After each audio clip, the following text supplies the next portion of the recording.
Hey y'all, what's up? My name is Tom Mizzle. You're watching my channel Mizzle 14, and I'm here doing a review of E16 Season 1, excuse me, Episode 16.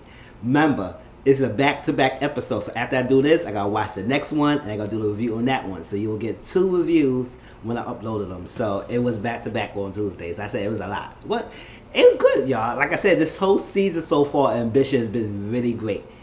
This first season has been really great. I mean, the storyline, interconnection, and the freaking plot twist, the cliffhangers at the end and stuff like that. It's just like, oh my gosh, this really happened. This has happened. This what's going on? This it was crazy. More background story. How this happened, power play.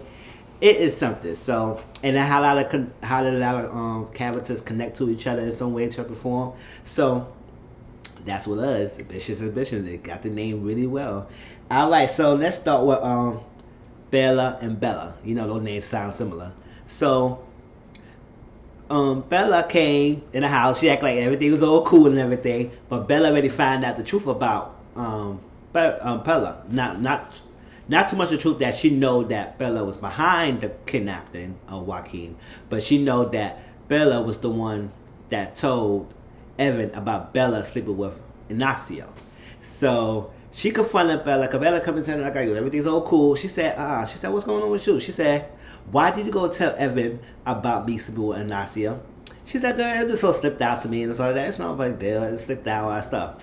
And then after a while, Bella was saying something to her, and then she said, he said, oh, well, you know how it is between me, Evan, and all that stuff. It's all craziness. So, you know, trying to get back to, you trying to get back to the good ground and all that stuff with Joaquin's sake, and you gonna mess it up by telling him that. She said, well, I told him for your benefit and all that stuff like that. She said, oh, so first, before you just tell me that you slipped out, and now you told for the benefit. So which one you did, chick? I said, oh, call it a lie. That's a lie. That was a lie. So she said, whatever. So she said, you know what? When I get back, you better get your stuff out of here. Pack your bags and leave. She said, you doing it to me, Bella? I said, yeah, she did do that to you, Bella. She told you, get your stuff and leave. So she got her stuff and leave. Now, Bella met Ignacio. So now she's in a thing because she found out the truth about Ignacio. So I said, Bella, you're on one today, huh? So Ignacio came in. He said, oh, no greeting, no something gonna let me in, sort of stuff. And he said, oh, I just thought about your concession stand and maybe you could work on some different, what he said? Supply, something like this, a different thing to come up with an idea of it. And a pitch, basically. And she said, I know about you. Don't try to. Evan told me about you. Evan told me about your mother having dementia, and then you don't even have no power. Your brother Martin has the power. So he had to come clean. He said, yes, Martin has the power. I don't want to die. I don't want to have the dementia, so like that. It's crazy. We was both working together. Now all of a sudden, he went behind my back and then stripped the power away from me. And now he's doing this, and he's sinking sinking the company and stuff like that. And I'm trying to save it. You were supposed to be my secret weapon to help Corazon Textiles and put it to the market, put it in the map, everything. So Bella is like, listen, you lied to me, and you told me I can't trust you. Trust Martine, but I can't trust you. And so like that. So she was like, listen, what you said was all cool and that ain't dandy, but I better talk to Martine, and Martine liked my idea. He liked my concession stand and everything, and he likes the thing I want to the campaign that I want to bring up. So that's going to happen. He said, don't trust Martine, don't trust Martine. She said, well, I can trust you.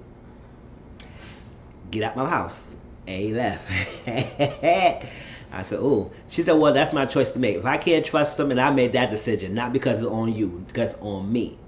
So let me fail on my own merit, not because I'm working behind your behind. You the one who lied to me all this time, so I can't trust you as much as I can't trust your brother. Hey, it is what it is. Alright, so bye. So later on, you know, I'm doing my story, so I'm not gonna do by scene. Later on, freaking Bella's in the house, because you know she got kicked out of Bella's apartment. Bella's in the house. The security guard, whoever's one of the personal security guard, Alex, came to Bella's house. Now, He's getting cocky. He said, listen, I'm came to get what I need. And he wants some more of that poem. That's what he wanted. And he said, as long as you keep making me happy and you keep giving me what I want, then you're a free woman. Now, he's not going to be a free man, and he won't be alive as much longer once Evan find out that he knew about who's the other person and didn't do anything about it. And Bella said that. She said, how do you think your boss will find out when he know that you know the person all along and you getting this person away with it? He said, he won't even know as long as you keep your mouth shut. I said, Bella is no trust. She can't trust anyone, so she is not going to trust you as much as you throw it at her. So he up there, he's trying to like he got the power. He said, oh, you got to give me what I want, give me what I want. Put the gun down. I said, that's a dumbass idea. Why you put the gun down on her table? She could have taken that thing, once you lower your guard down, maybe she freak you real good, put you to sleep, and go bam, bam, bam, and kill you behind. It's like, I mean, she probably won't get away with too much, but maybe not. We don't know how freaking crafty she is. She may not be too smart enough, but she knows a little bit enough to do something to you. Now he's so into getting that freaking poem that he just let his old guard down. Don't even know. He don't even look at surroundings. Don't look at even know she got any sharp objects and everything, all that stuff like that. So she said, okay, threw her in the bed like he got the old, like he winning on this, like he got the power. Threw her in the bed. She said, okay, all right, you want it? Then come get it, right here.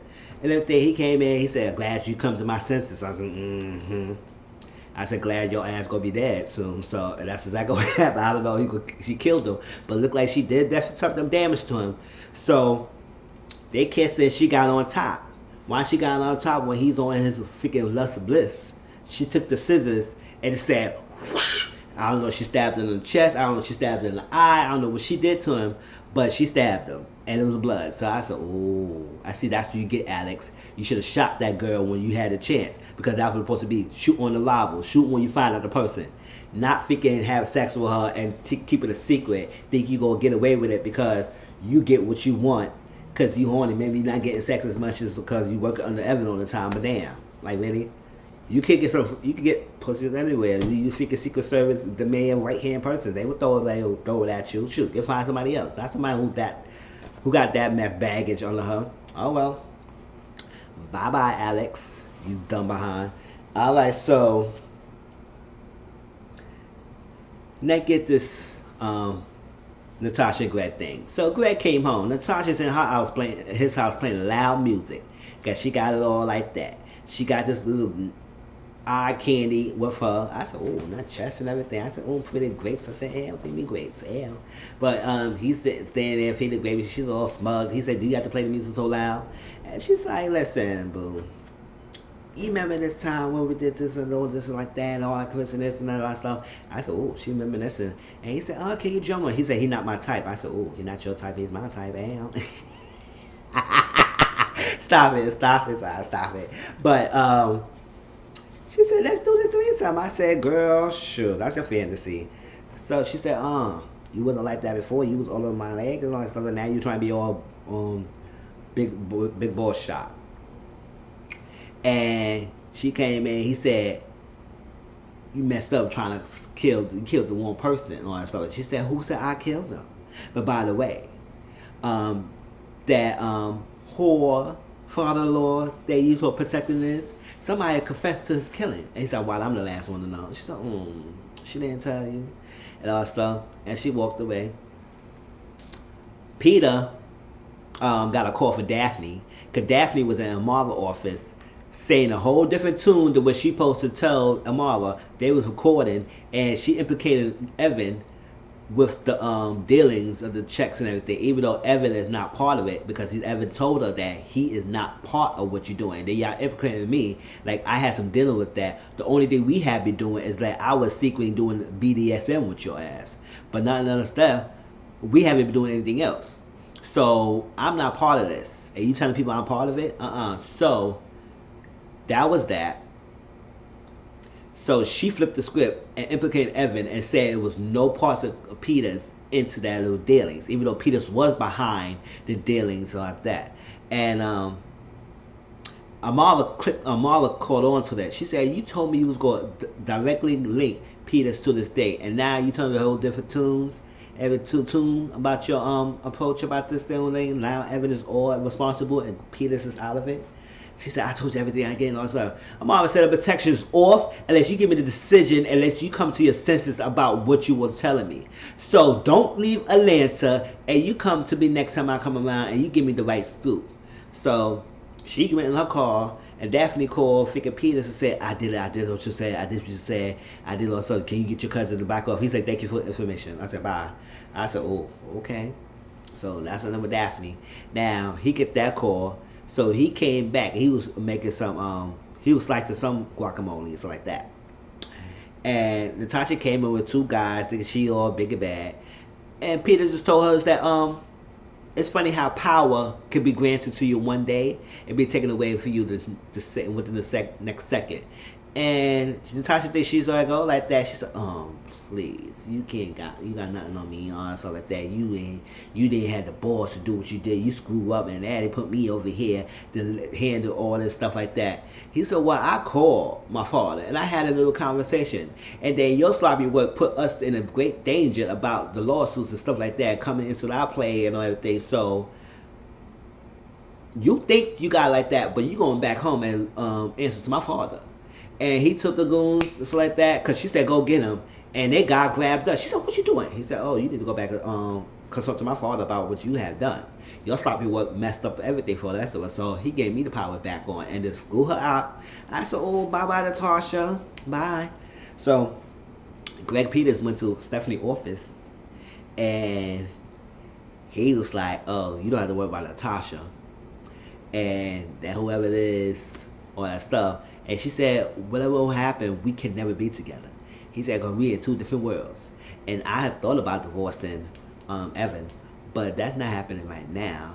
And if I did, we can't be together. We in two different worlds. You a thug in a suit, and I'm in a high class and all that stuff. We in like Tales of Two Cities. We can't do all that stuff. Like, it's not happening. And so he said, "What if we can make it work? What if it would be great if we be together?" And he just grabbed her, and she said, "You gotta go." He said, "Oh, do you really want me to go?" I said, "I don't know. No, Daddy. I don't want you to go." But and he's fine too. So grabbed her. They started kissing. Took his shirt off. Put her shirt off. Then all that stuff. Blouse off. On the thing. And freaking in the office. And Damon called her, and he said, Damon recorded, because remember he played to the camera in her office, so he saw her recording of her messing with Greg, and now he got something on her, and he said, "I got you." I started laughing too. I was like, "Oh, you were so freaking." Stephanie don't know what she did when she messing with you. She thought she got one up on Damien. Yes, at the beginning, but now she's just messed up. He is something serious. He is a crazy guy, and you should not mess with him. Now he has something on you. Ooh, he gonna come after you, girl. So that was that. Now, Amaris and Titus was talking, and Amara just told Titus, "Listen, I went to see Damien with a FBI agent at this time." And Damien said, "Why?" Titus said, "Why did you do that? Why would by yourself put yourself in a situation where you know by yourself it is not going to work well?" And she said, "I just trying to see if he would be honest and tell me about his connection with Stephanie." And he started saying, "That damn fool was not going to tell you anything. He was crazy. So you need to let the FBI handle it. And if you trying to get Stephanie down, your best approach is to take down Evan. Get him down, and Stephanie sure will follow." I said, "I don't know about that. They ain't that damn close. But I guess in some way, shape, or form, if you're trying to go back to her husband, she will try to fight back to get you away from her. So something like that. So we don't know. Because they don't like each other as much. But they will stand together if it needs to be." So, stand together when it needs to be. So I was like, "Oh." And she said, "You're right. Yeah, I need to get down." So like that. Like you said, try to get Peters. And said, "You will get Peters. But get that thing. You got it. You got it, boo. You got this." I said, "Oh, cool. That's good pep talk." And then Titus said he had to do this board meeting. So here goes the board meeting. Hunter told Titus to listen. "You better win this in my favor. You better tell this board that we not settling and we gonna do what we gotta do, or you be walking the unemployment line." So like that. So the boy came, and Hunter said, "Oh, we not selling any 1 foot dime in this thing. We gotta fight back on our stuff." So the guy would say, "Listen, your little email put us in jeopardy. So we need to hear for general counsel. What you say?" And we go by what you say. So Titus said, "I agree with Hunter." And Hunter said, "Well, he said, I agree that this will boil over. However, your reputation of the company will be damaged, and you won't get nothing from it. So the best bet is to settle this action, and then you can rebuild what you got, and that will be fall away, and you can rebuild what you have, and you can work on better your future with your company."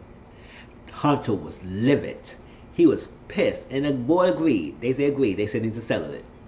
Hunter said, "Listen, I told you to do what I think." He said, "No, so we need to settle this because this is not going to happen. Bow down. Bow down. Let's settle this and get this over with so we can rebuild and move on." And Titus said, Hunter said, "I don't trust you. I'm going with you to the thing and have that figure Stephanie Carlisle, not Stephanie, Stephen Carlisle to come." So they went together. Stephanie, her father, Titus, and Hunter sat down. Hunter and Fick and Steven went at it. They went at it. And they had a pass. Basically, Steven got Fick framed by Hunter and his father. They damaged him, framed him, everything went down. So, because they were working together or something like that. Steven took them down because they framed him and he blackmailed her and all that stuff. So it was crazy thing going on. So they got heated. They put them all both out the room. Said, "Get out, get out." Stephanie and Titus talk about an offer. Stephanie said $5 billion because the firm was gonna give him $950 million, and Steven said, "We is not selling anything less than $1.5 million. So let me do the talking." So when they were about to say the number, Stephanie said $5 billion. Steven was like, "Ooh," and then Hunter got pissed, and that's when they went off. And then they went out and they talking. They said, "We got a counter offer company issue." Said $5 million, $3 million, 3.5. He said the final offer 2.5, and she said, "Great, that would be great." And she said, "Oh, we good." So that was that. All right. So Rondell Evans talking, and they basically was trying to get information and said what's going on, how we gonna get the father killer, and get the information. Evans said he not gonna stop because he gonna definitely work hard to get to whoever this did. And no, it wasn't the killer. It was about the will and see how to contest the will, and we gotta find any way loopholes to find out if he changed his will under duress, whatever situation that would make him want to change the thing, if he was ill or something like that. So that was the talk, and then the chief came and told him that they found a suspect in the father's killer, and he actually confessed. I said that was very convenient and fast to find somebody like that. Basically, it was this guy named Winston, Cairo Winston, and he confessed to the killing. He had seen a wallet and wedding ring in his possession. I said, "Oh, they framed this guy. They had this guy to confess to the murder." And I guess it was some ways that they agreed to pay off his baby mamas, his child support, whatever he had, and he just confessed because he already had a record. He's a career criminal. So like that, I said, how you make a career out of being a criminal? But I guess it is. He got a rap sheet, so I guess your career. He ain't working nothing else. That's a career. So he agreed. I said, "Oh, that's a straight setup." I said, "Well, that's crazy." So we know that Natasha's still behind it. They were so adamant that Tasha behind it. So Stephanie went to talk to her father and said, why, that's not happening. Why you say Kyle? He know he did not do it. So Stephen said, "Listen, you got to play your hand. You just get with the program, get that concession stand, and learn how to play your battle. Sometimes when you're making the top, you got to play dirty." She said, "Oh, sometimes when you fall down, when you don't clean these acts up." So I said, "Ooh, that's it." And he told Stephanie, "You're too emotional, you're too involved in this thing. That's why you never gonna be in the top because you're too emotional and too invested into what's going on. You need to play your hand and do what you gotta do. All right? And stop it." I said, "Ooh, okay." So figure Darcy is up in the figure club, in the figure Delman's place, having a nightlight club, like after parties, drinking, smoking, DJing. They playing poker, scraps, dice, and everything. People coming in and patting down like it's a really club. Wanda's upstairs like, what the hell's going on? She went downstairs and she seen everything on the Darcy said. and everything. And I was saying, Darcy. And she said, oh, welcome to Dumbest After Club, after party, and all that stuff like that. After hours. And they coming back and forth. They said, oh, we got business. We gonna do this. So Rondell took that shotgun. She said, everybody out, everybody scattered out. And Darcy said, listen. Your brother was not there in my time of need, and you was not there for my time of need. That 500 million was not happening. 500,000 was not happening. I need at least a mil for me to go to Chicago. If you don't give me that mil, I'm staying. All right, I said that. Oh, that's it. That's the end of the conversation. And just walked out. I said, oh, okay. All right. And that was it, y'all. That was Ambition. Please like, comment, subscribe to my channel. Tell me how you feel. I'm about to do the next review. And I'll talk to y'all later. All right? Peace.